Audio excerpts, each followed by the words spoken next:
Bonjour, aujourd'hui dans notre 361 degrés, nous recevons Monsieur Barabel qui va nous parler d'un sujet d'actualité hautement touchy, qui est l'IA. Est-ce que vous pouvez déjà vous présenter, Monsieur Barabel ? Bien sûr. Bonjour à toutes et à tous. Michel Barabel, je suis d'abord le directeur de l'Executive Master RH à Sciences Po Paris. J'ai une deuxième casquette, je suis administrateur et directeur des publications du Lab RH. Et bien sûr, je pense que si je suis là aujourd'hui, c'est parce que j'ai coécrit un ouvrage qui s'appelle l'IA à l'ère des RH, comment l'IA peut aider les RH. Effectivement, c'est tout à fait la raison de votre présence parmi nous aujourd'hui, puisqu'on va un peu vous titiller sur ce rôle de l'IA dans le cadre des RH. Et déjà, une première question qu'on se pose sur les recruteurs. Est-ce qu'un jour, l'IA sera en capacité de remplacer les recruteurs ? Alors d'abord, l'IA va tellement vite, tous les 3 mois on nous annonce de nouveaux progrès faramineux que c'est compliqué quand même de faire de la prospective et de se dire peut-être que l'IA un jour remplacera les recruteurs. Moi je pense que non, mais plutôt pour la raison suivante, c'est que un recrutement c'est une expérience candidat, donc c'est du relationnel et finalement je pense pas qu'il y aurait d'acceptation sociale des candidats d'être dans un processus sans humain parce qu'ils viennent quand même chercher une entreprise dans laquelle ils veulent s'épanouir, rencontrer des gens, s'amuser, être challengés. Donc, plutôt une complémentarité entre l'homme et la machine dans le processus de recrutement qu'un grand remplacement. Donc aujourd'hui, nos recruteurs n'ont pas de souci à se faire. Alors, ils n'ont pas de souci à se faire, oui et non. C'est-à-dire que ce qui est sûr, c'est que l'IA va venir prendre en charge un certain nombre de leurs tâches et des activités qu'ils avaient l'habitude de faire jusqu'à présent. Par exemple programmer des entretiens, faire des lettres de refus, faire des annonces de recrutement. Donc, il y a quand même tout un ensemble de choses que l'IA peut prendre en charge en version 1, on va dire. Donc, ça peut faire gagner énormément de temps. Mais la grande question, c'est qu'est-ce qu'on fait de ce temps gagné ? Est-ce qu'ils seront capables de s'upskiller, de se reskiller et d'aller sur des tâches plus complexes, plus relationnelles ? Parce que moi, la vision que j'en ai, c'est que si l'IA prend en charge un certain nombre de tâches, les tâches qui resteront aux recruteurs seront éminemment relationnelles. Et donc, sans doute, on va avoir une augmentation de l'exigence, de la qualité de l'expérience que fait vivre un recruteur à un candidat, par exemple. Et si on prend le côté un peu négatif, quels sont les dangers de l'IA dans les RH ? En fait, c'est tout sauf intelligent une IA.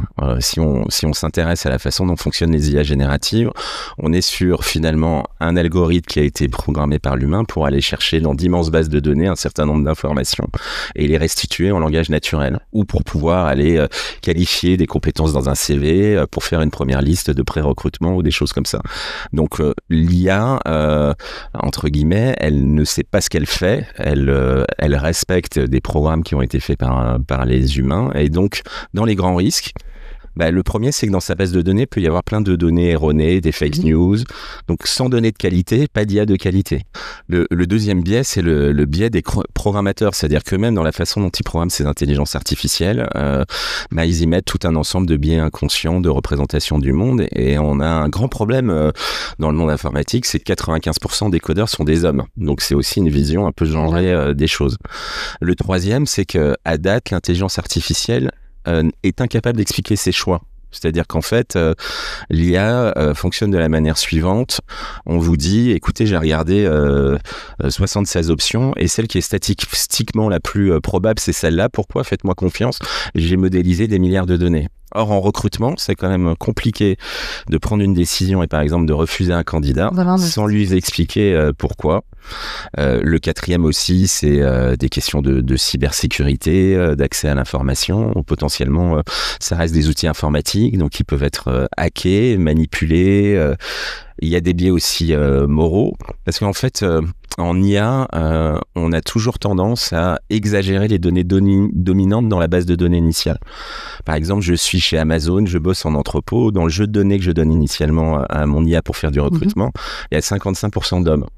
L'IA, en fait, comme elle augmente favorisée, du coup, effectivement. Toujours. Et à la fin, d'ailleurs, assez vite, en bout de 24 heures ou 36 heures, elle ne recrutera plus que des hommes parce que c'est ce qui lui paraît le plus statistiquement fiable. Donc, on voit bien que pour les personnalités atypiques, pour les personnes finalement qui ont des parcours un petit peu chaotiques mais qui ont peut-être des qualités exceptionnelles, l'IA n'aurait pas très favorable. Et là, du coup, ça pose quand même la problématique de la responsabilité des RH. Dans le cadre de processus qui sont en partie gérés via l'IA, quelle est la responsabilité des personnels RH ? C'est un grand sujet, c'est pour ça que moi je serais très vigilant.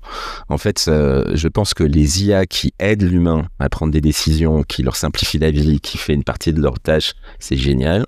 L'IA qui remplace l'humain dans le prise de décision, c'est extrêmement dangereux. On a un énorme... Compris pour eux-mêmes.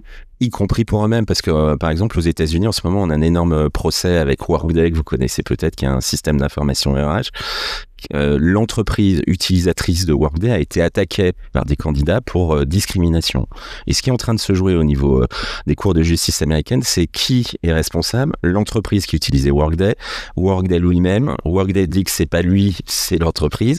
Donc d'une certaine manière, quand on rentre dans le jeu d'aller confier à l'IA des prises de décision et de manière non supervisée et totale, on a toujours dans ce risque de se retrouver dans des procès ou des amendes retentissantes. Là, le procès est en cours. Le procès est en cours, mais on parle de milliards de pénalités d'amende si la discrimination est avérée. Et il y a un procès entre Workday et l'entreprise qui se rejette la responsabilité. Exactement. Donc, se dire, oui, si on prend le sujet à l'envers, un recruteur, on sait qu'en général, il passe 3 secondes sur un CV. Donc, sans doute, il est aussi porteur de biais de discrimination. Donc, sans doute, avoir recours à une intelligence artificielle qui l'éclaire, qui lui donne des informations complémentaires, qui, elle, prend le temps de tout analyser et il en tient compte en plus de son intuition et de ses processus de prise de décision pour prendre de meilleures décisions, oui. Alors, supprimer le recruteur et dire c'est l'IA qui a choisi, elle a fait le meilleur choix possible parce qu'elle a modélisé des milliards de données, extrêmement dangereux pour moi et plutôt à éviter. Ok, donc c'est vraiment la complémentarité des deux, parce que finalement on peut se dire aussi que les recruteurs ont des biais. Bien sûr, on est très souvent dans une course entre le biais humain et le biais de l'IA. C'est pour ça que tout à l'heure je disais, il y a quand même un enjeu pour ces recruteurs à s'améliorer. Parce que si finalement eux ne s'améliorent pas et que dans les mêmes temps les modèles d'IA progressent, les biais de l'IA à un moment seront peut-être inférieurs aux biais de l'humain. Et là, le match sera potentiellement perdu. Aujourd'hui, effectivement, danger pour l'entreprise, danger pour les entreprises de manière générale, peut-être pour les individus. Est-ce qu'il est du rôle des États de réglementer l'accès à l'IA et le fonctionnement de l'IA, notamment dans l'entreprise? Je pense que la gouvernance de l'IA, c'est absolument indispensable. On a un challenge, c'est que l'IA va plus vite que la loi. C'est-à-dire que toutes les SPED, OpenAI ou ChatGPT ou d'autres solutions nous annoncent des progrès phénoménaux alors que les gouvernements et le législateur travaillent sur les IA de génération antérieure. Donc c'est quand même une course qui est pas simple à gagner. On a une grande évolution en 2024, c'est qu'au niveau européen, on a adopté l'IA Act qui qualifie en fait les IA avec 4 niveaux. Le niveau 1, vous pouvez l'utiliser les yeux fermés, jusqu'au niveau 4. En fait, ce qui est intéressant dans notre domaine RH, c'est que toute décision RH est de niveau 4. Autrement dit, vous devez obligatoirement expliquer les décisions, vos jeux de données, avoir informé le candidat, démontrer que c'est non discriminé. Donc, il y a un encadrement quand même législatif extrêmement important avec cet IA Act qui rendrait impossible de toute façon le fait d'utiliser l'IA sans recours à l'humain et comme seul décisionnaire d'une décision sur un recrutement. De manière très concrète, je suis RRH, je dois effectivement recruter un certain nombre, un certain volume de profils. J'intègre l'IA. Qu'est-ce qu'il faut que je fasse impérativement pour me conformer à cette nouvelle réglementation européenne? Immédiatement informer les candidats que vous utilisez une solution IA dans votre processus de recrutement. D'accord, je suis obligé de lui indiquer que j'ai... De lui indiquer, totalement transparent là-dessus. Il peut la refuser. D'accord. Et potentiellement lui donner les résultats qu'a produit cette IA s'il la réclame. Ok. Deuxièmement, démontrer que le choix qui a été pris par cette intelligence artificielle est non biaisé et respecte un certain nombre de principes de précaution, l'étude des données, l'algorithme. Et donc finalement, on en revient à cette idée que fort de cette pression, la codécision ou l'IA comme simple outil à l'aide à la décision, c'est presque le seul chemin possible pour une entreprise. Parce que si elle rentre dans l'IA seule décisionnaire, elle se retrouve en non-conformité avec l'IA Act.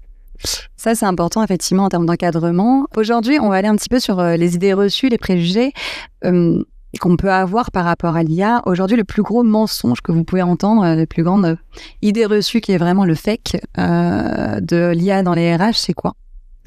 J'ai le droit d'en présenter potentiellement 2. Allez, je pense qu'il y en a un premier qui est cette idée finalement que l'IA progressivement est en train de devenir totalement indépendante. Donc qu'elle peut se passer de l'intervention humaine et qu'elle peut gérer de A à Z un processus. Ça, il y a une espèce de pensée magique, c'est disponible 24 heures sur 24, c'est incroyable, ça fait des trucs de dingue, et en plus ça les fait tout seul. Donc c'est vrai que moi je suis plutôt dans l'augmentation de l'homme par l'intelligence artificielle et la machine, plutôt que par le remplacement total. Le deuxième, c'est sûr, ça génère énormément de gains de productivité. C'est sûr que si vous avez recours à c'est pas automatique. Non, parce que on va prendre un exemple assez simple. ChatGPT OpenAI a lancé un abonnement professionnel à $200 par mois. Et Sam Altman vient de reconnaître qu'il perdait environ 1 milliard là-dessus, parce que ça coûte très cher en fait de mobiliser l'IA.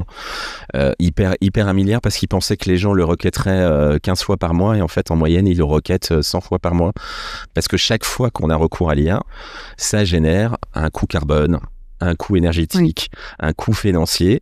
Donc d'une certaine manière, c'est de se dire que ce coût-là est largement inférieur au gain de productivité que par exemple l'IA pourrait générer. C'est-à-dire que de partir du principe, c'est forcément rentable économiquement. Donc on a intérêt à déployer l'IA parce que ça va faire gagner du temps. Pour moi, il n'y a pas de démonstration concrète à date que le modèle économique est soutenable, aussi bien écologiquement, c'est comme une tuerie pour notre planète, qu'économiquement. C'est intéressant parce qu'effectivement, en tant qu'utilisateur, et je pense que au sein de Neno, comme au sein d'énormément d'agences, aujourd'hui, l'IA fait partie de notre quotidien. Et là, ce que vous avez cité comme marque en fait partie. Et on ne se rend pas forcément compte, effectivement, des coûts induits. Donc ça, c'est important, effectivement, en termes d'idées reçues, de mettre en exergue. Ok, donc j'ai bien fait de vous accepter les 2 idées reçues. De manière très concrète, l'IA dans les RH, alors nous on a beaucoup parlé du recrutement, mais aussi pour la partie fidélisation, création de cohésion. Est-ce que vous avez des exemples très concrets de bonnes pratiques qui ont été mises en place, justement en alliant l'humain et l'IA, de ce que vous avez pu étudier, qui peuvent inspirer aussi les gens qui nous écoutent et nous regardent? Les grands domaines où l'IA est particulièrement intéressante dans le domaine des RH, c'est d'abord la formation. Parce que c'est finalement des assistants qui sont disponibles 24 heures sur 24 et qui peuvent personnaliser la façon dont elles transmettent des connaissances et des informations.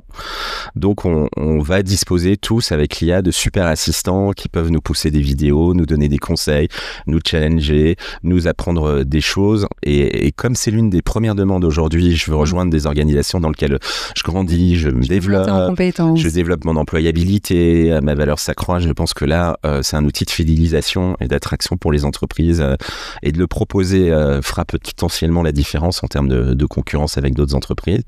On a un deuxième qui est aussi la gestion de carrière, c'est-à-dire que l'IA aujourd'hui, elle est capable d'aller analyser votre portefeuille de compétences, d'aller par exemple sur des très grandes plateformes comme Indeed, LinkedIn ou sur le web, et regarder toutes les personnes qui ont le même portefeuille de compétences et voir ce qu'ils font comme métier.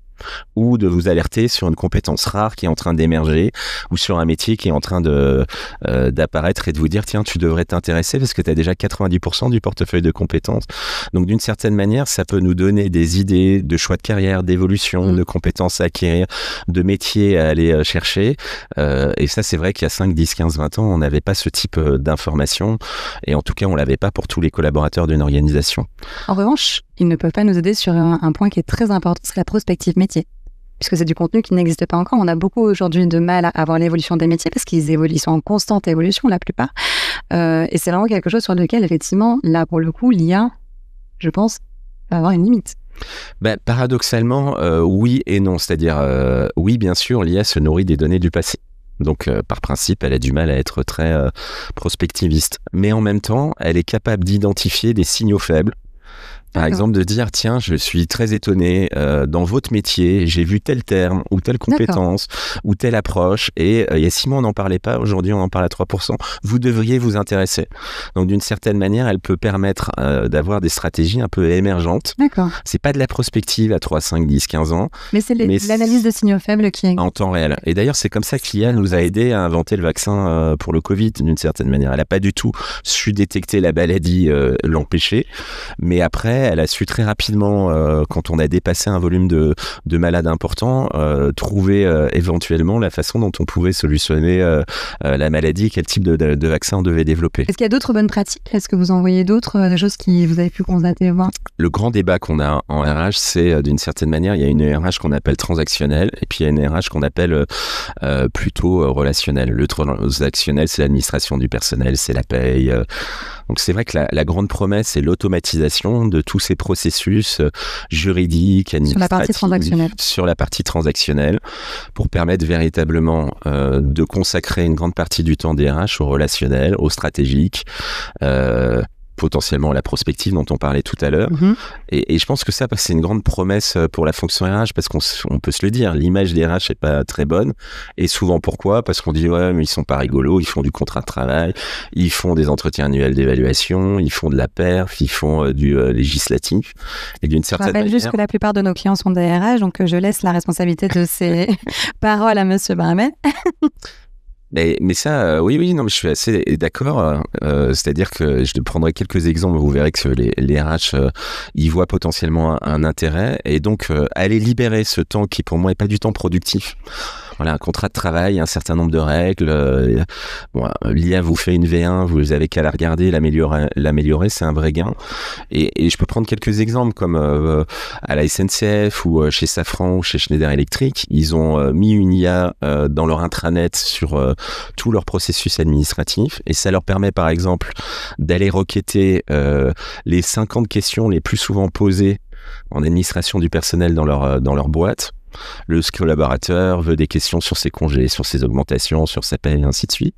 Mais ça a aussi un intérêt, un gain pour les équipes d'administration du personnel qui, entre guillemets, étaient un peu saoulés d'avoir toujours les mêmes questions. Ouais, donc les mêmes automatismes de réponse. Ça leur permet de se concentrer sur des cas plus complexes et des réponses plus complexes. Donc ça peut aussi être épanouissant. Vraiment, c'est une opportunité pour les RH. Moi, je pense. De trouver le cœur de leur métier qui reste l'humain. Exactement. Et de laisser un peu plus de côté le côté administratif de leur... Et pas d'avoir l'excuse aussi du droit du travail et l'administratif. Mais bon, monsieur, j'ai tellement de négociations sociales, de règlements, d'éléments administratifs, je n'ai pas le temps de m'occuper de la carrière, de la formation, du développement, de la santé mentale, de la santé physique, du futur des compétences. Là, d'une certaine manière, s'il y a prend en charge ce qui te semblait être un frein à ton investissement sur le relationnel et le développement, t'as plus d'excuses pour effectivement être une fonction hautement humaine. Et pour moi, l'IA, paradoxalement, ça peut revaloriser le H des RH. Alors là, on a parlé des belles actions de l'IA dans les RH. Est-ce qu'il y a eu aussi des mauvais exemples de l'implication de l'IA dans le domaine RH ?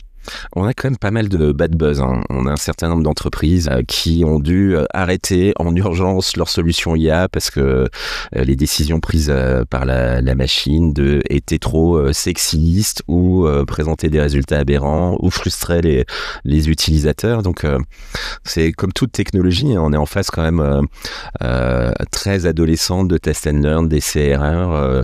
On n'a pas du tout scalé encore ces technologies, donc assez souvent encore aujourd'hui on a de vraies déceptions ou au contraire on a des bad buzz qui peuvent nuire à la marque employeur. Ouais, justement, en termes effectivement d'image employeur, c'est très compliqué. Donc le conseil, c'est quoi ? C'est de tester à petit niveau, voir effectivement l'équilibre machine-homme avant de pouvoir le déployer. On est allé trop loin dans les bad buzz que vous venez de citer. On est allé trop loin, trop vite ?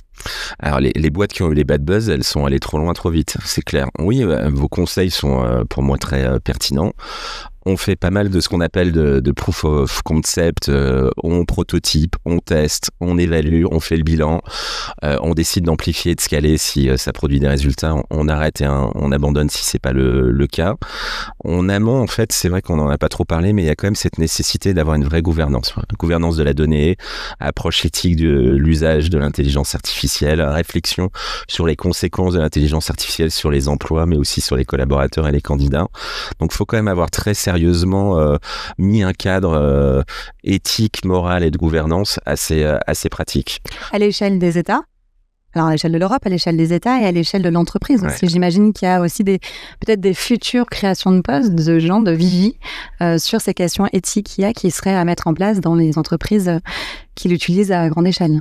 Oui, c'est sûr qu'on va avoir plein de métiers autour de l'IA et de la data, dont une grande partie seront dédiés au contrôle, à l'éthique et à la gouvernance. C'est pour moi une évidence et c'est plutôt une bonne nouvelle parce que l'usage de ces technologies sans réflexion sérieuse sur ces sujets peut être une catastrophe.